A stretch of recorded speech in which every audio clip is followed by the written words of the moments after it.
Welcome to Discover Joyous Love with Anita DeFrancesco as your host. This is a hybrid of topics under the subjects of mindfulness, sexuality, and relationships. This is episode 38, and the topic is love enough to hold down the fort? As a love and relationship coach and psychotherapist and a Tantra wisdom high priestess educator, and Tantra wisdom is my work, I'm going to say yes and no. Is love and sex enough to hold down the fort? Is sex enough? Is love enough? Well, first of all, we have to come to what it depends on is how you value love and what have the experiences that you have come from in your upbringing. Were you the type to receive a lot of love growing up? Were your relationships balanced over the course? Did you have a lot of affection and touch? Was love a priority? Was sex a priority in most of your affairs or relationships? And now you've met the beloved. And is love enough to hold down the fort? If you learn Tantra wisdom work, Tantra, you will learn that love is purely enough. It is the divine sacredness that we go beyond and we let go of the material world.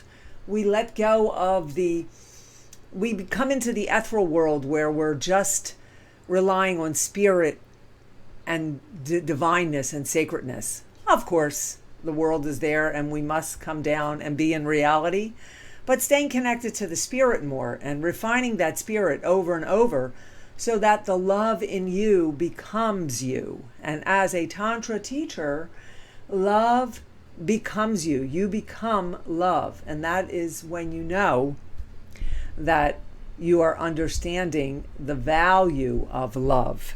So what is the value of love? Is love enough for couples? Is love enough for that long-term relationship or that short-term relationship? Or is it sexual based? Well, if you have a big family and you're raising a family and you have children and you have a lot of goals and responsibilities, surely love can thrive and carry you through. But if you have a lot of money obstacles in the way and things of that nature, then sometimes love can go by the wayside. And this is where Tantra comes in to help you to keep the balance, to keep it together, working somatically with the experience of your life, of your feelings. And again, I know when we're on the run and we're in these, relationships where we're focusing more on not the relationship, not the love, but say raising a family or our jobs, then love is not going to be there. Love needs work is what I'm saying. You need to work love. So the idea of, once we let go of the idea that love has to look a certain way, and in doing this, we can set our heart free. So love does not have to look a certain way. But you want to set the heart free because love is special and divine and it holds a high reverence. But we want to cultivate this. And to cultivate this, you need to do the work. And the work is starting out with the emotions, tapping into those dormant emotions, the hidden shadow, tapping into your old experiences, embodying the truth, coming forward into who you are, So Tantra is one way, is one journey to get you there. There are many ways to address this and target this or focus on something that you would want to be working on yourself, but working in Tantra is a prime area of work because it covers a lot of different areas: emotions, communication, the passion, bringing that passion alive again in your being. Now, again, some relationships are solely based on sex and others are solely based on love, but there has to be the balance. And there has to be a balance in your relationships if you're the type that is more open-minded and the other one is closed-minded. So you have the one that's anchored and the other one that is always looking for variety or making change in a relationship. So these are the things that we want to harness and understand through communication.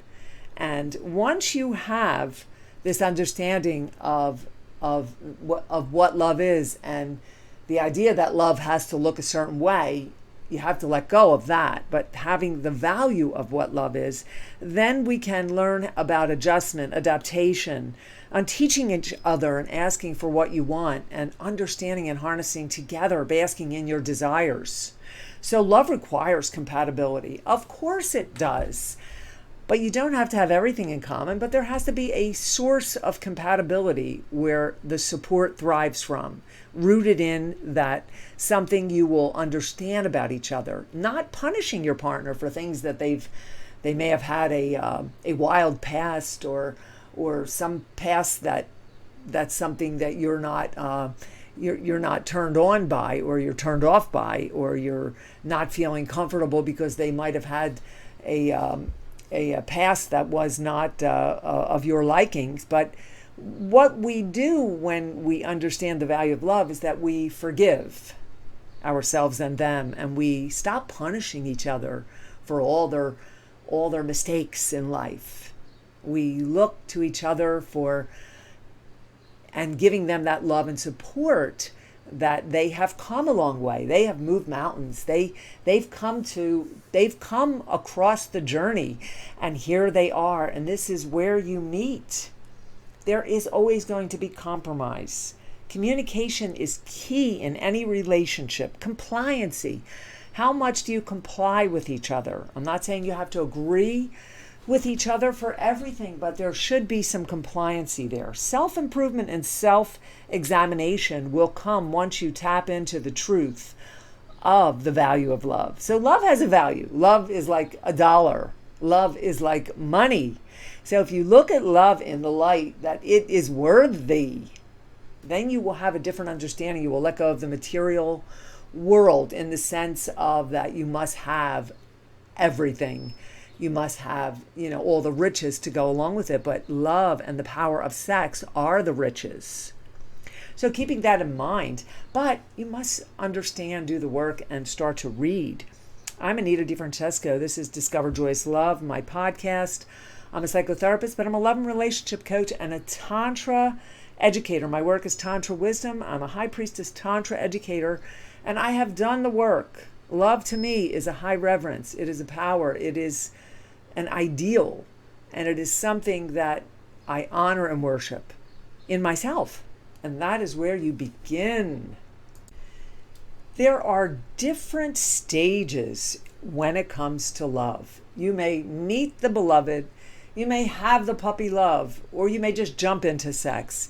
But whatever the stage is, you want to be present. You want to honor it and allow it to develop fluidly and slowly. And I know that the sexual revolution has really pushed forward sexualness, the sexual being, but and has made us a little bit less attentive to the emotion of love. Now remember, love is a high-powered emotion, and sex is an emotion. It can be a physical sport, it can be a pickup, whatever it is, but it is a high-powered emotion that people tend to suppress it when they don't act out of the emotional connection that is there. Whether it is something that's going to last or not is here nor there. Okay? Because remember, we set the heart free and we understand what love is. And that is the page that is easily to be on if we don't get attached. So the different stages and priorities in respect to the self-awareness, growth, maturity, development, all of these things during the beginning stages of meeting your beloved, or someone that would be the love of your life, or you would want to make them your soulmate, you have to work the priorities. And we begin with intention and attention. So there's always the attention first, the attention, the glorification, the gratifying, and the paying attention to your partner and attending. But what about the intention? Is that intention there, or is it false? Is it alive, or is it buried? Is it the shadow, the dormantness that lives behind the brain in the occipital bone, way down in the lower chakra? So what we want to do is get to this intention and superimpose it with the attention so that we align the spirit, the thought, the feeling, the emotion, all of it, the actions, and manifestation happens. And happiness can be, and blissfulness can be an end result. How about that? An end result, blissfulness and happiness, right? The quality of our relationships determines the quality of our life, or the quality of our life determines the quality of our relationships. So we must address the life, the issues, your character, the fabric of your emotional state, the fabric of your character. What are you living with? What have you experienced? What is the trauma that you come from your childhood, or were you bullied in school? All of these things. People want to know why relationships are so hard and so tough, because we have to go back. We have to go back and look at the truth of the self. And when you meet the beloved, you will look at the truth with that beloved. You will see that twin flame. You will look at them. But if you're not ready or healed emotionally, it won't work. So you better hope you meet the person when you're older in life, because by that point you should have been done with some of your healing or most of it. How to balance out freedom. How to balance. I say in a relationship you have an open-mindedness and you have a closed-mindedness person. You have one person that's more grounded, stayed, more anchored. You have the other person that always likes variety, always is adventurous, wild, and likes change more. So how do we balance this out? Well, of course, you complement one another. You share. If that person is more grounded and closed-minded and you're open-minded and you like doing more exciting things, and you bring them into your life as they bring you into theirs. And there's this constant push and pull, this constant dance that goes on. And what I call it is freedom within structure. Having the freedom, but having the structure, having the base. Now, a lot of children, they grow up in dysfunctional environments, as I did, and there was no structure, there was no groundedness. And I had to learn over the years to understand that I had an adventurous nature, to travel, to go places, to be, my brain was fully open, and I wanted to just be, check out everything in the world, have all the variety that I can. But I never had the groundedness, because in the family home, that did not exist because of the dysfunction. So what I teach people in any relationship, or even in a family, if you're starting out a family with children, is to learn how to have what we call this, creating that freedom and that chaos, but yet knowing that there's this groundedness and balance. So one of us has to hold the fort down. So the topic today is love enough to hold down the fort? Well, if there's freedom within structure, love can be enough. But then we want the desire, the change. And this is where, when you're in a relationship, when you say, some people are concerned about, infidelity and that kind of thing in relationships, because desire is always there.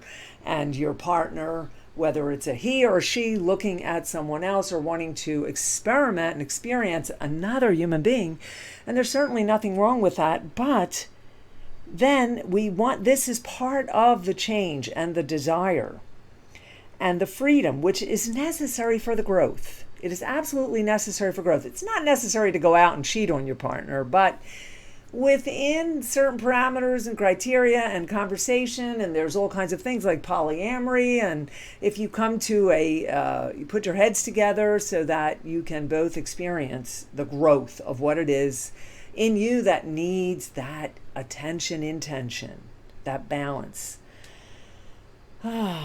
Let's take a breath, folks. You're listening to Discover Joyous Love. I'm Anita DeFrancesco. This is episode 38. Is love enough to hold down the fort? I'm going to say yes and no, depending on where you are in your journey. And how many relationships have you had? And how many times have you been hurt? And how many times have you hurt someone? And where it all lead you to right now? Are you aligning the physical, spiritual, emotional? Is there a manifestation? The same stuck and flexible verse, let's venture out. So you have a stuck person, a closed-minded one who can't budge. They just can't bend. Well, let's put them in a yoga class. Maybe that will bend the brain a little bit. But then you have the other one who wants to venture out all the time. And so you must learn how to complement and push and pull and dance around this with each other if you want it to work. Because opposites do attract. And opposites are good, because you start to open up to those other areas of yourself that someone else is supporting that growth. Now, you don't want someone, if you're the type to venture out and be open-minded, to like put you down and clamp you down and control you. If it's becoming of that, then that's unhealthy. So you have to be able to look at the signs of what's healthy and what isn't. The more practical elements of relationships are just as important to the success of a relationship. So relationships require success. I look at love as a dollar bill. Love is as powerful as money, because the riches are in the love and the sexual power, the sexual energy. And the sexual energy is the most forceful energy of all. And this is wealth. This is wealth. It is wealth not immaterial. So we must honor that in a high reverence and look at it. And that is where I am, in that divine sacredness of course we like things and all of that. I'm not going away from all of that. We all love material and new cars and new smartphones, et cetera, but that's not where I'm going. I'm just going that let's harness in, let's learn about love. Our world is falling apart. It is falling apart because this sacred spirit of love is not there. It is not, people don't understand. We're losing compassion and gratitude, and people are just, as you see with the crime in the world, when there's more crime, there's less love, there's more hate. So you're both willing to compromise, okay? And it does take an effort. It can work. Compromising and complying with one another is part of the support and the forgiveness and acceptance and the surrender in any relationship. And there will always be a lot of forgiveness. And it's going to take work. So love is not enough to hold the fort down, folks. Does love conquer all? No, but it depends. It can if you work it, if you respect it, if you value it. Are you respecting love and valuing it? Now, in Tantra, what we do is we create what we call this sacred space, okay? And in the sacred space is where the both of you come together to deliberate, to come together and share and bring your thoughts together and ask for what you want. And it's called the sacred space in the relationship. And in Tantra, in my work, tantrawisdom.com, we teach you how to honor what's between you and to come back and forth, but still do come back to your own self. So you will have that freedom within structure. You'll be able to come back to your temple and not lose your identity. And this is another thing. People tend to think being in a committed relationship or with a twin flame, because there's that etheric cord there, that strong cord of that strong soulmate, that they lose their identity. But if you have this freedom within structure and the attention, intention, and the love of the self, and you're able to learn through Tantra how to come back to yourself, you will never lose yourself. And you can still be in that committed relationship freely, setting the heart free as well, and still being in it without that attachment or feeling like a codependency or a neediness. Because a lot of time relationships get too attached, and that's what happens. It becomes codependent, needy, addictive-like in a sense. But it doesn't have to be if you create this space and learn how to come back to your body temple. So I can teach you that. All must be nurtured, developed, worked on to evolve. We must have the nurturing inside, developed and worked on, the pampering in order to evolve. So there has to be a sense of sustainment. Like I said, one partner is grounded, one is adventurous. One is more anchored down. But be wary of the control that can disrupt the spirit of love. Be wary of the control that can disrupt the spirit of love. Working on the self is always key.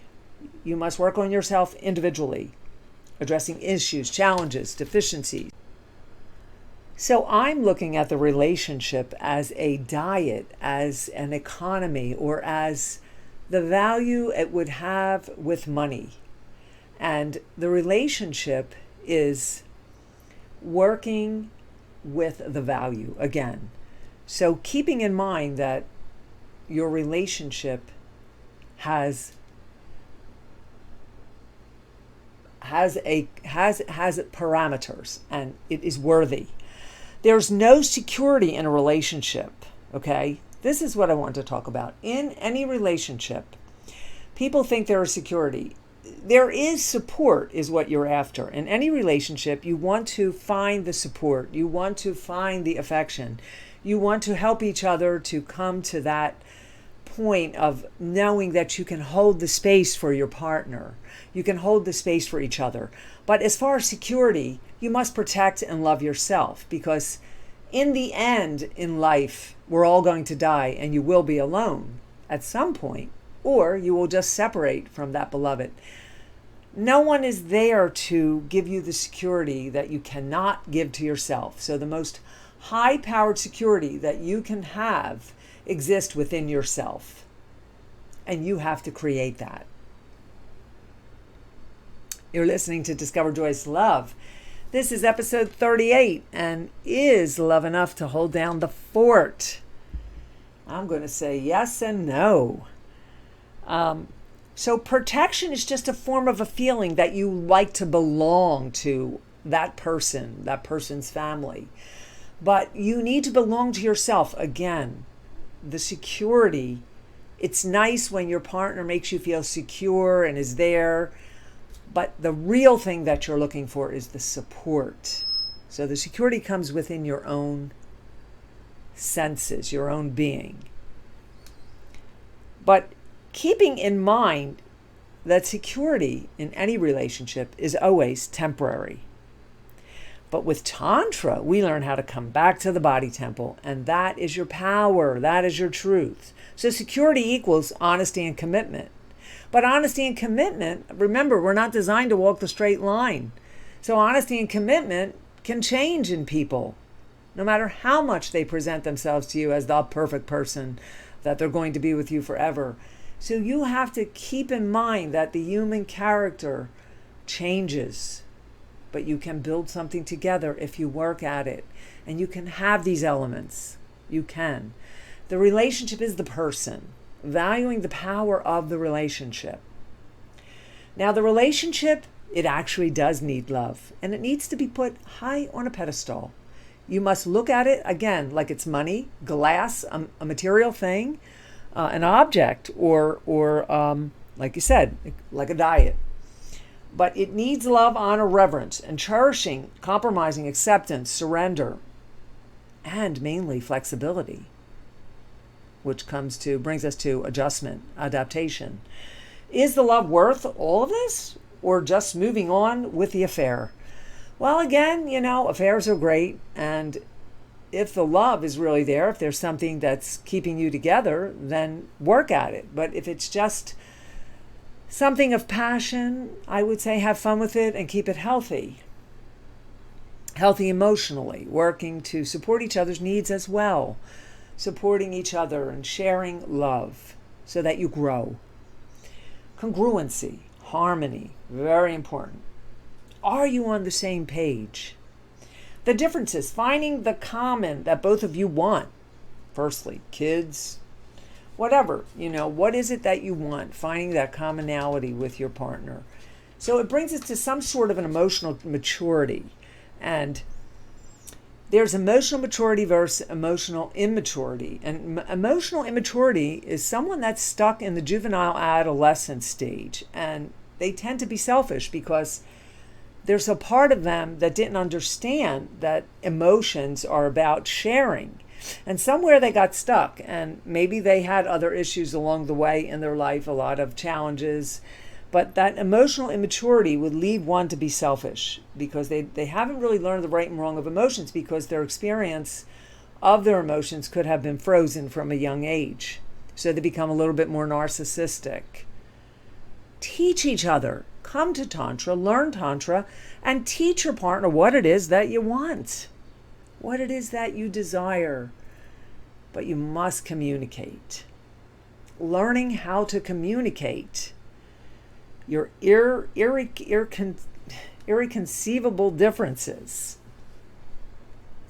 Now, infidelity and strengthening the relationship. Infidelity may be there and it may not, but the strengthening of the relationship is where you come back to your own power. There's a karma. What about dedicating the relationship, surrendering, acceptance, and forgiveness? So, to strengthen your relationship for whatever falling outs that you have, whether it be money, cheating, or whatever, it's about the karma and coming back to dedication. The question that I have for you, and I'd like you to write some things down, and what are the parameters and the criteria for your relationship, for you as a human being first, you as an individual, and then in the partner, in the relationship. Are you happy in the relationship? Is it a lot of work? Is it draining? How do you feel? Unhappiness, weigh it out. What do you need to be happy? How about that? So you have, again, that groundedness person, and you have that other one who's the one who wants to be more open-minded and that wants to be more adventurous. So you complement each other. You're creating expansion for change. But there has to be some awareness there on both your parts so that you can learn to learn what each other's about and take a little bit from each other, that dance, that push and pull. Value and respect. So I'm going to say that is love enough to hold down the fort? It is enough if you understand the value of love. And it is necessary to raise healthy children when you understand the value of love. Thank you for tuning in to Discover Joyous Love. I'm Anita DeFrancesco. This is episode 38. And of course, our topic was, is love enough to hold down the fort? I have a few books, Live Free, which can be found on Amazon. My work is tantrawisdom.com. And also I have a true crime book on a first cousin I wrote, the DonnaGentileStory.com. You can find that book on Amazon if you're a true crime person who likes to read about true stories. It's a wonderful read, and it's about a young girl who ran away. So thank you for tuning in. Anita DeFrancesco, DiscoverJoyousLove.com.